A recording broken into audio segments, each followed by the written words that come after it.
as long as people think Bitcoin is money or a financial asset, then you've got a world full of people in the finance industry, and they make a living going through a set of very inefficient motions that are no longer necessary or relevant. And so it's very difficult for people to think themselves out of a job, right?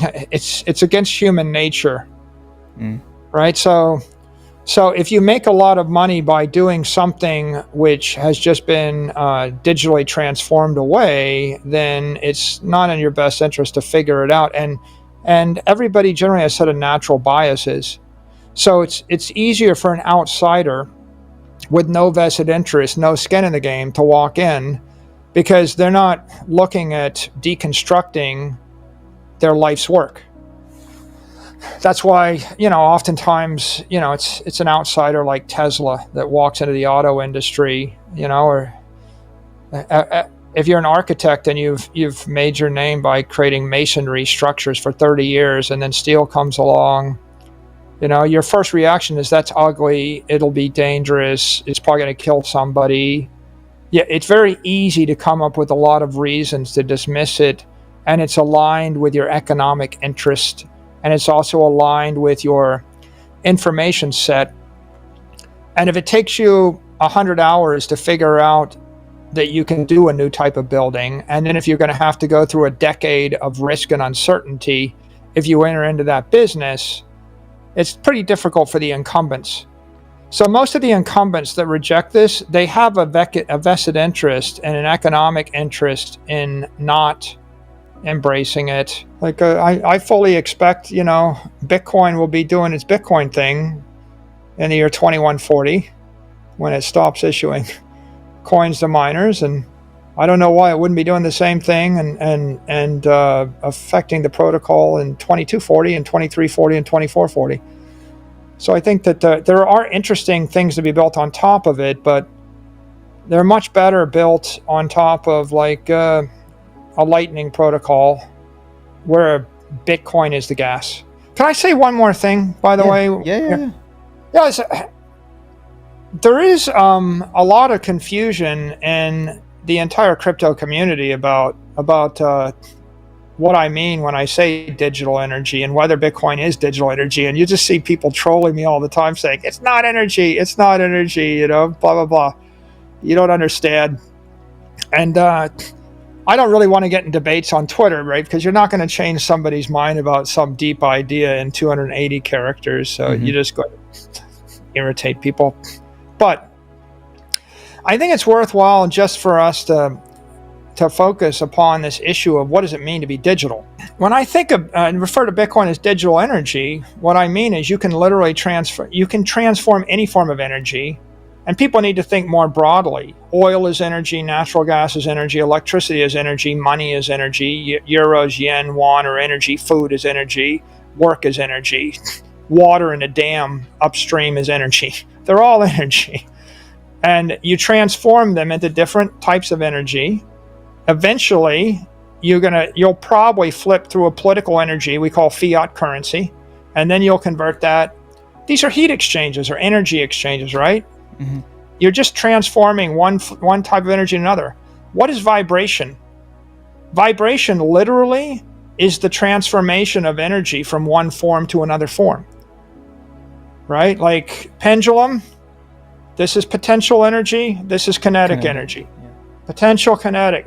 It's continually with a sine wave vibrating, just like that guitar is vibrating. Potential energy to kinetic energy. When you're vibrating energy between the dollar and the Bitcoin and back to the dollar and into electricity and back to the Bitcoin, you're just vibrating it, and you've got a little bit of energy loss, but not that much. And if there's not very much energy loss, you get a resonating frequency. You strike something and it'll actually hum, right, forever, right, a long, long time. Yeah, you could definitely characterize it as a virus, and you could characterize it as something more sophisticated than a virus too, depending upon your sentiments. But it definitely does. It does have the elements of a life form that is evolving. And as you attach other applications to it, right? The miners are an instantiation of Bitcoin, and they move almost like specialized cells, right? And Bitcoin hodlers are another form of Bitcoin, and Bitcoin exchanges are another form, and then Bitcoin applications are another form, and as you build layers of applications on top, right? They're all life forms, different cells, different organisms, and they're living and they're dying, they're coming and they're going all the time, right? And it becomes more complex. So that's it is one of the great viral technologies, truly viral, and you could characterize it and think of it as life in cyberspace. It is cyber life. It's like all these creatures, right? You've got a relationship with a Bitcoin miner in a country you've never been to that you'll never meet, and yet they're part of the system. Sometimes I think of Bitcoin miners as the skin, just like your skin is part of your immune system. It's like if you scrape some off, it hurts bad, but it's the first line of defense. So, a Bitcoin miner will get attacked by this nation state, or they'll get their electricity jacked up by that one. That's not unlike you putting your hand on a hot stove. The power company doubled the cost of my electricity. It's like, I touched a hot stove, it hurt. What are you going to do next? You're going to go find a power company you can trust. Well, I was minding my own business, an earthquake hit, and and the skillet fell off the stove and burned me. Well, it's just accident, nothing you could do about it. Yeah. What's the solution? Well, the human race has got more than one person in the kitchen at any given time. So hopefully not all of us, get hit by the earthquake in the same place. We're decentralized and life goes on. The real point of a paradigm shift is it's so profound.